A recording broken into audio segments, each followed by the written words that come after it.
Assalamu alaikum. Welcome back, dear students. Today our topic of discussion is translocation और phloem transport. तो हमने इस lecture में discuss करना है कि फूड जो है या खुराक जो है वो प्लांट के अंदर कैसे मूव करती है। जो खुराक है वो क्या करती है, तो जो इसकी वेस्कुलर बंडल्स हैं इसको हमने दो ग्रुप्स में डिवाइड किया हुआ है। एक तो होते हैं जाइलम, एक ट्यूब को हम जाइलम कह रहे होते हैं जिसमें क्या करता है वाटर मूव कर रहा होता है, दूसरी को हम क्या कहते हैं फ्लोएम। इसमें हमारे पास जो प्रिपेयर्ड फूड होती है वो प्लांट के एक पार्ट से दूसरे पार्ट की तरफ मूव करती है। तो आज जो हमारा बेसिक जो टॉपिक है, जो टॉपिक ऑफ डिस्कशन जो हमारा वो क्या है, ट्रांसलोकेशन, या जो फूड की मूवमेंट है प्लांट्स के अंदर, कि फूड जो है प्लांट के अंदर कैसे मूव करती है, किस आर्गन से किस आर्गन तक जाती है, या उसका जो रूट है वो किस तरह से है। तो हमने आज इसको कंप्लीट डिटेल में पढ़ना है। लास्ट लेक्चर में हमने वाटर की मूवमेंट को डिस्कस किया था कि वाटर की मूवमेंट को हमने क्या कहा था कि एसेंट ऑफ सैप का जो हमारा टॉपिक था उसमें हमने डिस्कस किया था कि वाटर जो है वो रूट से टू एरियल पार्ट जो है मूव करता है, वो मीन्स जो लोअर से अपर पार्ट्स की तरफ जाता है। लेकिन फूड के लिहाज से जब हम बात करते हैं तो फूड में ऐसा नहीं होता। फूड में जो मूवमेंट है वो बाई डायरेक्शनल होती है। मीन्स यहाँ पे पॉसिबल है कि जो फूड है वो रूट से लीव की तरफ या स्टेम की तरफ मूव करती है, या बाद औक़ात ऐसा होता है कि जो फूड है वो क्या करती है लीव से रूट्स की तरफ या लीव से जो है फ्रूट की तरफ मूव करेगी, या बाद औक़ात रूट्स से लीव या रूट से जो है फ्रूट की तरफ मूव करेगी। तो जो फ्रूट की मूवमेंट, जो फूड की मूवमेंट है या खुराक की जो मूवमेंट है ये क्या है, बाई डायरेक्शनल है। मीन या तो ऊपर से नीचे की तरफ हो सकती है या नीचे से ऊपर की तरफ हो सकती है, डिपेंड करती है कि सोर्स या जो सिंक आर्गन है वो कौन सा है। तो आज हमने डिस्कस करने से पहले हमें फर्स्ट ऑफ ऑल तो ये जो दो कंसेप्ट हैं ये हमारे पास होने चाहिए कि सोर्स और सिंक के जो आर्गन्स हैं वो कौन से हैं। सोर्स आर्गन कौन से हैं, जहाँ पे जो फूड है या जो खुराक है जिस आर्गन के अंदर पड़ी हुई है, जो आर्गन जो है खुराक बना रहा है, जो तैयार कर रहा है खुराक को, जहाँ पे खुराक जो है स्टोर्ड अमाउंट में पड़ी हुई है, उसको हम क्या कहते हैं, सोर्स आर्गन। मीन्स वो वाला प्लांट आर्गन जहाँ से खुराक मूव करके दूसरे आर्गन की तरफ जाती है जहाँ पे खुराक की ज़रूरत होती है, या जो मेटाबॉलिज्म, जहाँ पे मेटाबॉलिज्म का प्रोसेस हो रहा होता है या खुराक की जो है एनर्जी की रिक्वायरमेंट होती है, उधर जाती है। तो वो कहाँ से जाती है, उस आर्गन से जाती है जो सोर्स आर्गन है, जहाँ पे जो खुराक है वो स्टोर्ड है। मीन्स अगर हम लीव को as a store organ consider करें तो ये क्या हम करेंगे, इसको क्या करेंगे, एक सोर्स है कि खुराक जब वो लीफ के अंदर तैयार हो रही है या बन रही है तो इसके अंदर खुराक पड़ी होगी, ये क्या होगा, सोर्स होगा। और हमारे पास यहाँ पे हमने शो किया हुआ है कि सिंक जो है वो हम क्या करें, जो फ्रूट है, फ्रूट फार्मेशन जो होती है उसमें क्या होता है कि जो फ्रूट है वो क्या होता है एज ए सिंक आर्गन जो है एक्ट कर रहा होता है। क्यों जो खुराक जो बनी हुई होती है वो क्या होती है, फोटोसिंथेसिस के थ्रू लीव्स जो है वो खुराक बनाते हैं। जो पत्ते हैं वो क्या करते हैं, फोटोसिंथेसिस के थ्रू खुराक बनाते हैं, और खुराक जो है बन के फ्लोएम के थ्रू मूव करती है टुवर्ड दी सिंक आर्गन, जो हमारे पास क्या होता है, फ्रूट होता है, जहाँ पे ये जाके स्टोर होनी होती है। तो सोर्स हमारा कौन सा होता है, वो आर्गन जहाँ से खुराक मूव करती है या जहाँ पे खुराक जो पड़ी होती है उसको हम क्या कहते हैं, सोर्स। और दूसरा हमारे पास क्या होता है, सिंक, कि टुवर्ड्स दो आर्गन या वो वाला जो प्लांट का पार्ट जहाँ पे खुराक ने जाना होता है। सोर्स कौन था, जहाँ से जा रही है, और सिंक कौन सा है, जहाँ पे खुराक आ रही है, जहाँ पे खुराक ने आना है, तो उसको हम क्या कहते हैं, सिंक आर्गन। तो इस एग्जांपल मैंने आपको दिखाया है, इसमें क्या है कि लीव जो है हमारे पास क्या है, सोर्स आर्गन है जहाँ पे खुराक बन रही है। और ये जो फ्रूट हमारे पास दिखाया गया है यहाँ पे, एप्पल मैंने आपको शो किया है, एप्पल क्या हमारे पास ये क्या है, सिंक आर्गन है जहाँ पे आके खुराक ने स्टोर होना है। यहाँ पे खुराक बन रही है, बन के खुराक क्या करेगी, कैम्पेनियन सेल के थ्रू फ्लोएम में आएगी, फ्लोएम से क्या करेगी, मूव करेगी इस सिंक आर्गन की तरफ। तो यहाँ पे आके ये खुराक जो है स्टोर हो जाएगी। तो इसका जो प्रोसेस है वो कैसे है कि जो हमारे पास जो फ्लोएम है इसमें क्या है कि फ्लोएम के अंदर स्पेसिफिक प्लेट लाइक स्ट्रक्चर्स होती हैं, इनको हम क्या कहते हैं, स्यू प्लेट्स। स्यू मीन्स पोर्स या सुराख कह लें, सुराख होते हैं तो ये वाली सुराख की तरह की प्लेट्स होती हैं, इसके थ्रू क्या करती है फूड जो है ट्रेवल करती है फ्लोएम के थ्रू। ये जो ये प्लेट एक पड़ी हुई है, ये दूसरी प्लेट पड़ी हुई है, ये तीसरी प्लेट पड़ी हुई है, इस प्लेट के दरमियान ये जो वाला एलिमेंट है इसको हम क्या कहते हैं सीव ट्यूब।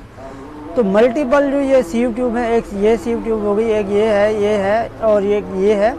तो ये जो मल्टीपल सीव ट्यूब्स हैं इनको हम क्या कहते हैं सीव एलिमेंट्स कह देते हैं। तो ये सीव एलिमेंट्स जो हैं ये क्या करते हैं जो है फूड की ट्रांसलोकेशन में हेल्प आउट करते हैं कि फूड को क्या करते हैं एक एलिमेंट से दूसरे एलिमेंट की तरफ ट्रांसफ़र करते हैं through these pore like structure या परफोरेशन। जो प्लेट्स हैं ये क्या है फ्लोएम की करैक्टरिस्टिक्स हैं, जबकि जाइलम में ऐसी कोई जो है परफोरेशन प्लेट्स नहीं होती। ये परफोरेशन प्लेट्स जस्ट फ्लोएम के अंदर प्रेजेंट होती हैं और इनको क्या कह देते हैं हम सीव प्लेट्स कह देते हैं या परफोरेशन प्लेट्स कहते हैं। अच्छा, हमने कहा कि लीफ के अंदर क्या हो रही होती है फोटोसिंथेसिस का प्रोसेस होता है। तो जैसे ही फोटोसिंथेसिस का प्रोसेस होता है तो उसके नतीजे में हमारे पास क्या बन जाता है शुगर बन जाती है या स्टार्च बन जाती है। ये स्टार्च क्या करेगी यहाँ से जो लीफ के मीजोफिल सेल्स होते हैं उससे मूव करती हुई बंडल शीथ सेल्स में आएगी या कंपेनियन सेल्स में आएगी। कंपेनियन सेल क्या करेंगे इस फूड को क्या करवा देते हैं ट्रांसफ़र करवा देते हैं इनटू सीव प्लेट्स या सीव ट्यूब एलिमेंट्स के अंदर क्या कर देते हैं ट्रांसफ़र कर देते हैं। तो कंपेनियन सेल्स का जो फंक्शन है वो क्या है कि फूड का ये जो ट्रांसफ़र करवाने का मैकेनिज्म है ये क्या करवाते हैं कंपेनियन सेल करवाते हैं। कंपेनियन सेल यहाँ पे इस जंक्शन पे ये सीव प्लेट और लीफ के जंक्शन पे भी प्रेजेंट होते हैं और इसी तरह फ्रूट के और जो फ्लोएम के जंक्शन पे यहाँ पे भी कंपेनियन सेल्स प्रेजेंट होते हैं। तो ये क्या करते हैं ये फूड का ट्रांसफ़र या ट्रांसलोकेशन जो है ये वाली जो है कंपेनियन सेल्स के ज़िम्मे है कि ये करवाते हैं। अब जब के शुगर्स जो हैं या सोल्यूट्स हैं जब इस फ्लोएम के अंदर आ गए, जैसे यहाँ पे फ्लोएम के अंदर आ गए तो यहाँ पे क्या था जाइलम के अंदर क्या था वाटर प्रेजेंट था। तो जाइलम की वॉल्स पे क्या होती हैं पिट्स प्रेजेंट होती हैं, पिट्स या पोर्स जो हैं वो प्रेजेंट होती हैं। तो ये वाटर जो है वाटर की एक प्रॉपर्टी है कि वाटर जो है हायर वाटर पोटेंशियल से लोअर वाटर पोटेंशियल की तरफ मूव करता है। तो यहाँ पे कोई सोल्यूट नहीं है तो प्योर वाटर का जो वाटर पोटेंशियल है वो ज़्यादा होता है, जबकि फ्लोएम के अंदर क्या प्रेजेंट है सोल्यूट प्रेजेंट है या शुगर प्रेजेंट है। तो इसलिए यहाँ पे जो वाटर पोटेंशियल है वो कम होगा। तो वाटर क्या करेगा मूव करेगा थ्रू दीज पोर्स, ये जो फ्लोएम के अंदर आ जाएगा और मीन्स हायर वाटर पोटेंशियल से ये लोअर वाटर पोटेंशियल की तरफ आ जाएगा।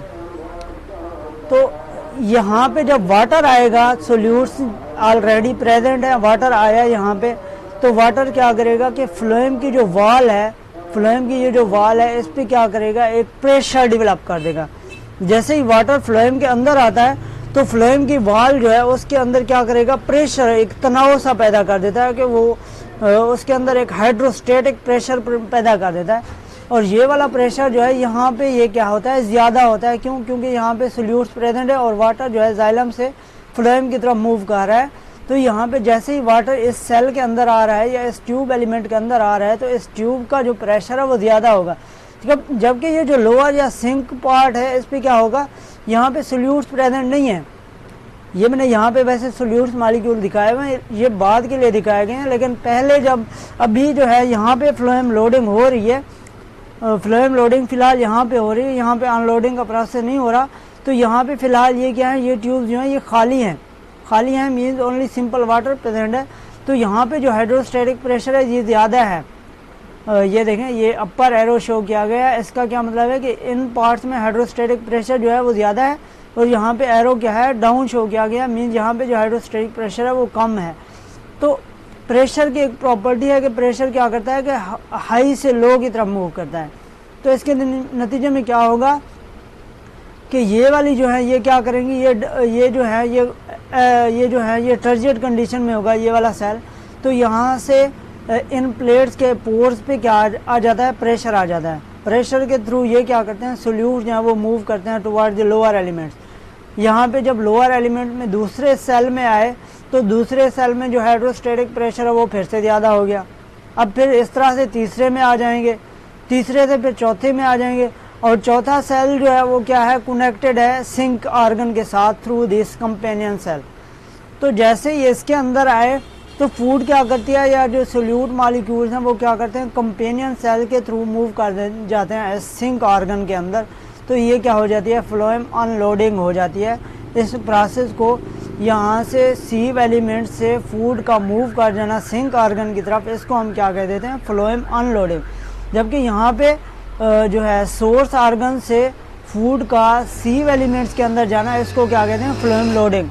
तो ये एक फ्लोएम लोडिंग और फ्लोएम अनलोडिंग का जो एक साइकिल है, इसके थ्रू क्या करती है, जो है फूड क्या है, मूव करती है इन दी फ्लोएम। तो इसको हम क्या कहते हैं, translocation of food in the plants. इसी में हमने सारा प्रोसेस डिस्कस किया कि फूड जो है, सोर्स ऑर्गन जो है हमारे पास लीव है, इसके अंदर क्या है, फोटोसिंथेसिस के थ्रू शुगर बन गई। तो मीजोफिल जो सेल्स है वो अटैच्ड होते हैं थ्रू कंपेनियन सेल्स इन सीव एलिमेंट्स के साथ।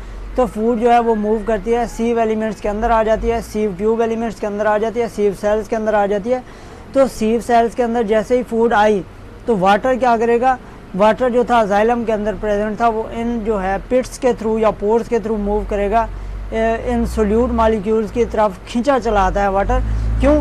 क्योंकि यहाँ पे जो वाटर प्रेशर है वो कम है as compare to xylem elements. तो वाटर क्या करेगा, हाई प्रेशर से लो प्रेशर की तरफ आ जाता है। जैसे ही वाटर ने इधर जाइलम के इस सेल के अंदर एंट्री की तो क्या करेगा, वाटर जो है एक प्रेशर लगाएगा इस फ्लोएम के वॉल्स के ऊपर। तो जैसे ही वॉल्स के ऊपर प्रेशर लगाएगा तो यहाँ पे क्या हो जाएगा, वॉल जो है ये इसकी वॉल जो है टर्जिड हो जाती हैं। क्यों? क्योंकि वाटर जो है इंटरनल प्रेशर लगा रहा है, जिससे हम क्या कह देते हैं, हाइड्रोस्टैटिक प्रेशर कह देते हैं। तो इस एलिमेंट के अंदर हाइड्रोस्टैटिक प्रेशर ज़्यादा है क्योंकि वाटर जो है इस एलिमेंट के अंदर आ रहा है, इंटर हो रहा है। तो जैसे ही वाटर इंटर होगा तो इसकी वॉल्स के साथ क्या करेगा, प्रेशर लगाएगा। तो इसको हम क्या कहते हैं, हाइड्रोस्टैटिक प्रेशर यहाँ पे ज़्यादा है। जबकि ये जो सिंक ऑर्गन है, यहाँ पे क्या हो जाए, सिंक ऑर्गन के साथ जो फ्लोएम एलिमेंट प्रेजेंट है, यहाँ पे हाइड्रोस्टैटिक प्रेशर कम है। तो वाटर क्या करेगा, मूव करेगा from higher hydrostatic pressure to lower hydrostatic pressure, और साथ ही वो जो डिजॉल्व्ड सोल्यूट्स हैं वो भी ले आएगा यहाँ पे सिंक ऑर्गन के साथ। तो यहाँ पे जैसे ही वो सोल्यूट्स पहुँचे तो यहाँ पे जो कंपेनियन सेल्स हैं उस फूड को क्या करवा देंगे, ट्रांसफ़र करवा देंगे थ्रू डिफ्यूजन। डिफ्यूजन के थ्रू फूड क्या करेगी, सिंक ऑर्गन के अंदर ट्रांसफ़र हो जाएगी। तो ये एक पूरा जो मैकेनिज्म है फ्लोएम ट्रांसपोर्ट का, ये इस तरह से कंप्लीट हो जाता है, from source to sink movement के थ्रू जो है कंप्लीट हो जाता है। अगर इसके लिहाज से आपको कोई भी थोड़ी सी कन्फ्यूजन हो तो आप मज़ीद जो है डिस्कस कर सकते हैं। मैंने आपको बिल्कुल इजी और शॉर्ट टाइप जो है ये आपको टॉपिक जो है अंडरस्टैंडेबल फॉर्म में डिस्कस किया है। इससे पहले एसेंट ऑफ सैब का टॉपिक भी इसी तरह से बिल्कुल शॉर्ट वाइज मैंने आपसे डिस्कस किया था, इसको भी उसी तरह से डिस्कस किया। अगर कोई मज़ीद आपको समझ नहीं आती तो आप मुझसे डिस्कस करें।